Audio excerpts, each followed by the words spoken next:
ค่ะค่ะพ่อแม่พี่น้องเอ้ยบักเขือเทศปะตุยสุกแล้วนี่พ่อแม่พี่น้องพ่อแม่พี่น้องนี่มันพันไงพันมูนี่ปะตุยกับปีกับมะฮูที่นี่ฮูแล้วพ่อแม่พี่น้องพันนี่บักเขือเทศนี่เนื้อหลายพ่อแม่พี่น้องขันเข่าโรงงานคือสิดีเนี่ยเฮ็ดไอ้น้ำไอ้นั่นพ่อแม่พี่น้องเฮ็ดซอสอันบักเขือเทศพ่อแม่พี่น้องอุ้ยคือสิดีคักเนี่ย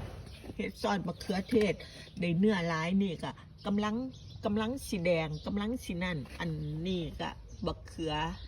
ไอ้ราชินีกับบ่ทันได้สุกเนาะพ่อแม่พี่น้องนี่พ่อแม่พี่น้องเอ้ยเพิ่นก็เป็นจุ่มหนึ่ง3 หน่วยพ่อแม่พี่น้องพี่นี่พ่อแม่พี่น้องเอ้ยนี่เด็กกินได้นั่นหลายอยู่เด้พ่อแม่พี่น้องปะตุ้ยกะปีก็ได้เก็บอยู่เก็บกินค่ะนี่พ่อแม่พี่น้องกำลังสุกนี่กำลังสุก